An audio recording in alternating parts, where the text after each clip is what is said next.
Titanic के ship का इतना बड़ा हाइट, इतना बड़ा लैंड के बारे में आप लोग अंदाज़ा नहीं कर पाएंगे। और उसे बनाने में कितनी मेहनत हुई थी और उस समय की मायने रखती थी कितनी ये पैसा की बना है। ये तो करीबन डॉलर्स में ये मायने रखती है। तो इतना बड़ा शिप ऐसा इस हालत में आने के लिए ऐसा कुछ तो रहस्य होगा। तो इस रहस्य को जानने के लिए चलिए देखते हैं आज के video. Welcome back to channel. आप सभी लोगों के लिए हैप्पी दुर्गा पूजा। तो बात है दोस्तों, ये कहानी की शुरू होती है 10 अप्रैल 1912 में। तो ये शिप साउथहैम्पटन इंग्लैंड से न्यूयॉर्क जा रही थी। उस शिप में बहुत सारे नामी लोग थे उस जमाने के। उस शिप में बहुत बड़े बड़े इमिग्रेंट्स जा रहे थे, एक्टर्स जा रहे थे और बहुत बड़े बड़े नामी इंडस्ट्रियलिस्ट भी जा रहे थे। इस शिप को कमान कर रहे थे 62 साल के एडवर्ड जॉन स्मिथ। वहाँ पर बहुत सारे लोग थे जो लोग बहुत ही खुशी से वहाँ पर जा रहे थे और ख़ास करके वहाँ पर पब्लिक बहुत थी, मीडिया भी थी वहाँ पर। एक दुनिया का बहुत ही लंबा शिप है जिसका लेंथ है 269 मीटर और जिसका हाइट है 53 मीटर। आज के ज़माने में भी ऐसा शिप किसी ने भी बना नहीं पाया है। 1912 के समय में उस शिप का कॉस्ट था $7.5 मिलियन, जो अभी के ज़माने में $400 मिलियन में आता है। और वो जो शिप था वो एकदम 5 स्टार होटल की तरह था। अगर आप लोग वहाँ पर रहते होते, हम सब उस ज़माने में रहते होते तो भी एक 5 स्टार होटल की तरह महसूस करते होते। ये जो शिप है वो एकदम अनसिंकेबल थी। तो इसको जिस कंपनी ने बनाया था उसका नाम था व्हाइट स्टार लाइन। उसका vice president Philip S Franklin ने पब्लिक के सामने साफ कह दिया था कि ये शिप अनसिंकेबल है, ये कभी सिंक नहीं होने वाली है। उसके ही 2 दिन बाद जब 12 अप्रैल 1912 को वो लोग शिप जाने के लिए कहा, जब वो शिप गई थी तब वो न्यूयॉर्क की तरफ जा रहे थे और तब भी वार्निंग आया था कि आइस है। तो वहाँ पर आइस वार्निंग आया था क्योंकि वह जो अटलांटिक ओशन पार करके वो लोग जाने वाले थे, इसलिए वो अटलांटिक ओशन में बहुत सारे बड़े बड़े आइसबर्ग थे। वार्निंग को सुना पर इतना मायना नहीं रखा उन्होंने। वहाँ पर बहुत सारे शिप जा रहे थे पर वो जो टाइटैनिक शिप थी वो 40 किलोमीटर पर आवर की स्पीड में जा रही थी और वो लोग बाकी 2 शिप जा रहे थे, उन लोगों के साथ कम्युनिकेट कर रहे थे कि आइस वार्निंग आ रहा है। पर 2 दिन ही बाद जब 14 अप्रैल 2012 को जब और 7 वार्निंग आए आइस के, तब उन लोगों को चौकन्ना कर गया। इन सब वार्निंग को एडवर्ड जॉन स्मिथ ने कोई भी सुना भी नहीं, एक भी वार्निंग सुना भी नहीं। उन लोगों ने कुछ कहा भी नहीं उसके बारे में, वो लोग सीधा जा रहे थे। पर जो बात है, जो ये स्पेशल बात है कि ये सिंक होने वाले कि ये है 14 अप्रैल 1912 की।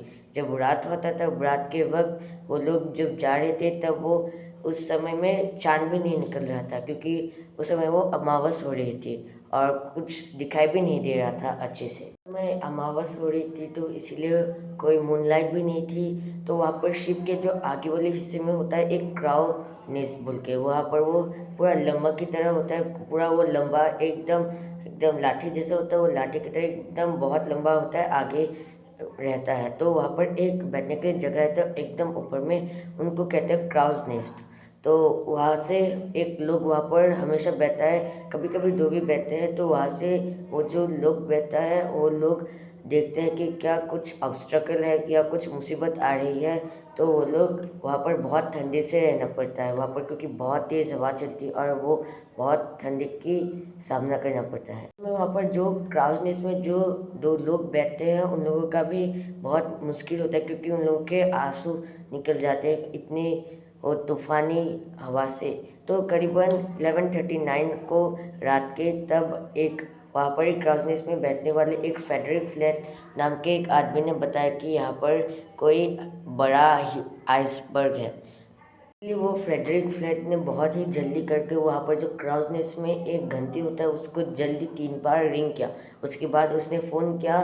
फ्रेडरिक फ्लैट ने एक पायलट को जो पहले रहता है वो पहले बैठता है कि यहाँ पर हमारे यहाँ आगे बहुत ही एक बड़ा आइसबर्ग है। एक जिससे हमारे आसपास वो पुलिस चौकीदार रहते हैं ना, वही वहाँ पर एक टाइटैनिक शिप में एक वैसे चौकीदार तरफ के एक विलियम मर्डॉक नाम का एक आदमी था, जिसने जल्दी जाकर पहले पायलट को बताया कि हमारे सामने बहुत ही बड़ा एक आइसबर्ग है।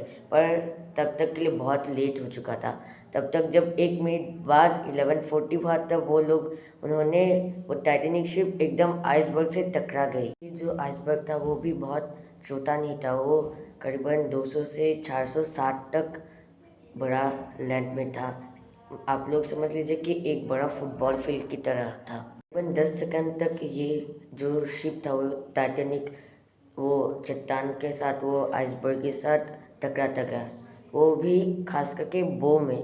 तो वो बो क्या है? वो जो हम शिप देखते हैं ना, वो शिप के जो नीचे वाला वो लंबा हिस्सा होता है उसको बो कहते हैं, और उसके आगे वाले जो कोन की तरफ पार्ट रहता है उसको कील कहते हैं। एक सिर्फ चट्टान इतने बड़े शिप को कैसे तोड़ सकता है? तो यही है एक ऐसी मिस्टीरियस बात।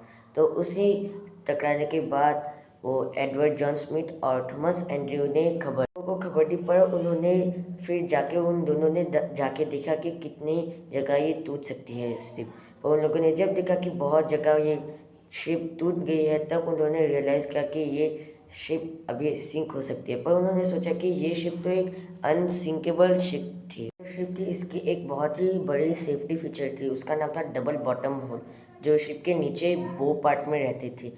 तो ये डबल बॉटम होल हल था, ये पूरा करीबन आप लोग के 5 मीटर लेंथ तक था। अगर कभी भी ये शिप अगर टूट जाती है तो फिर पानी नहीं घुस पाएगी, इसलिए वो बनाया गया था। पर आप लोग सोचे कि उस चट्टान को इतनी जोर से लगा कि वो वहाँ पर 16 मीटर का लेंथ होता है, वो पूरा 16 मीटर का लेंथ पूरा पानी से सिंक शिप थी। इसकी एक बहुत ही बड़ी सेफ्टी फीचर थी, उसका नाम था डबल बॉटम होल, जो शिप के नीचे वो पार्ट में रहती थी। तो ये डबल बॉटम होल हल था, ये पूरा करीबन आप लोग के 5 मीटर लेंथ तक था। अगर कभी भी ये शिप अगर टूट जाती है तो फिर पानी नहीं घुस पाएगी, इसलिए वो बनाया गया था। पर आप लोग सोचे कि उस चट्टान को इतनी जोर से लगा कि वो वहाँ पर 16 मीटर का लेंथ होता है, वो पूरा 16 मीटर का लेंथ पूरा पानी से सिंक। 20 मिनट बाद एडवर्ड जॉन स्मिथ ने ये खबर फैला देने के लिए कहा। समय के ही senior radio manager Jack Phillips ने ही इस शिप का हीरो बना।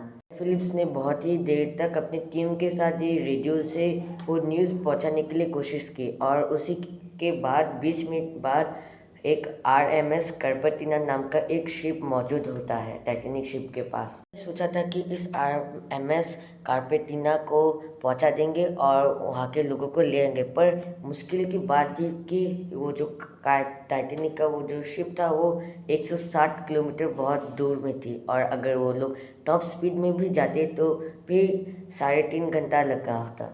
इतनी देर तक 3.5 घंटा के साथ क्या वो टाइटैनिक शिप सर्वाइव कर पाएगी? तो इसलिए बहुत सारे लोग ने टाइटैनिक शिप के बहुत वो रॉकेट जलाए ताकि कोई आसपास के शिप आ सकते हैं उन लोगों को बचाने के लिए, पर कोई किसी शिप ने भी नहीं ढका, क्योंकि वहाँ पर कोई शिप भी नहीं था, सिर्फ RMS कार्पेटिना के बदले। कि बहुत सारे लोग डर के मारे वो जो लाइफ जैकेट पहन के छोटे छोटे बोट में चला गए, पर वहाँ के बहुत सारे लोग, काफ़ी लोग ने सोचा कि ये एक अनसिंकेबल शिप है, ये सिंक नहीं होगा, इसलिए वो लोग वहाँ पर ही रहे। वहाँ पर 65 लोग जा सकते थे, पर सिर्फ 28 लोग गए, और धीरे धीरे करके वो सब एक एक फ्लोर जैसे रहते हैं वहाँ पर सारे पानी से पूरा घिर गए थे।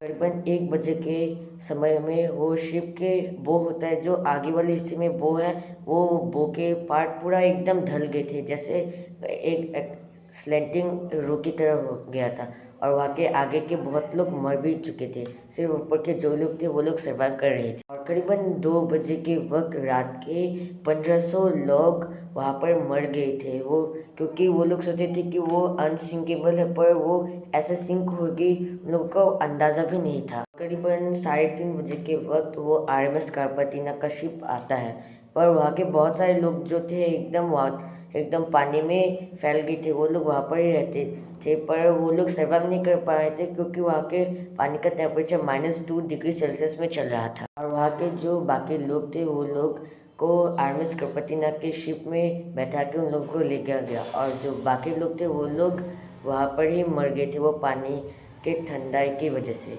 तो दोस्तों ये था एक मिस्ट्री टाइटैनिक के बारे में जो बहुत लोगों को पता नहीं है, और बहुत लोग जिन्होंने टाइटैनिक फिल्म ही देखी है जहाँ पर पीटर मैकडोनल्ड थे, वो 2012 के, उन लोगों को शायद पता होगा। पर जिन लोगों को पता नहीं है, उन लोगों को अगर पता लगकर अच्छा लगा तो लाइक कीजिएगा, सब्सक्राइब कीजिएगा, कुछ पूछना है तो कमेंट कीजिएगा। और नेक्स्ट वीडियो तक के लिए मेरे साथ एक न्यूज़ बताने जा रहा हूँ कि आज से 2 तारीख तक या 1 तारीख तक मैं दुर्गा पूजा सीरीज़ बनाने जा रहा हूँ, जहाँ पर मैं आप लोग के लिए रोज़ रात को एक वीडियो लाऊंगा, क्योंकि हम लोग शाम के वक्त देखने जा रहे हैं, जो रोज़ देखने जाते हैं। तो पिछली बार भी मैंने वीडियो बनाया था, इस बार मैं व्लॉग बनाने जा रहा हूँ, तो मिस मत करिएगा, वो भी आप लोग को अच्छा लगने वाला है। तो चलिए मिलते हैं आज शाम को।